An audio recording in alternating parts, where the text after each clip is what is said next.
Materi kedua yang akan saya sampaikan adalah bentuk-bentuk hadis.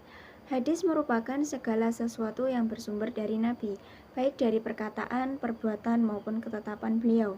Di sini pembagian hadis dalam penjelasan saya setidaknya ada 5. Yang pertama adalah hadis fi'liyah, yang mana sumbernya berasal dari segala perbuatan Nabi. Yang kedua adalah hadis qudsi, berasal dari firman-firman Allah.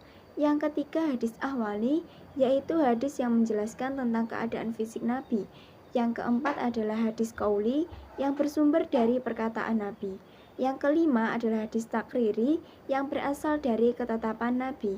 Yang keenam adalah hadis hami, yang merupakan impian atau cita-cita Nabi.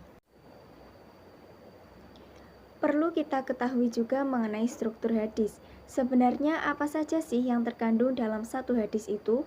Struktur hadis yang pertama adalah sanad. Sanad adalah rangkaian urutan orang yang meriwayatkan hadis hingga tersambung sampai Nabi Muhammad. Kemudian matan.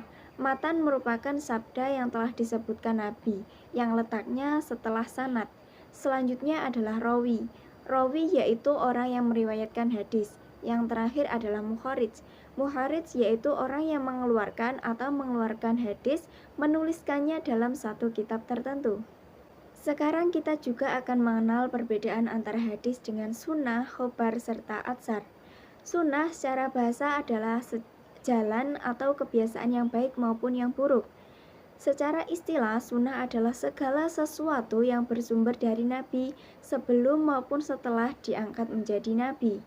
Perbedaannya dengan hadis yaitu, jika hadis hanya mencakup perkataan, perbuatan, serta ketetapan Nabi, sunnah itu mencakup semua tentang Nabi, baik budi pekerti maupun perjalanan hidupnya, bagaimanapun juga termasuk kebiasaan beliau dan lain sebagainya. Sedangkan khobar secara bahasa yang kita kenal adalah berita. Secara istilahnya yaitu sesuatu, berita, atau warta yang datang dari selain Nabi.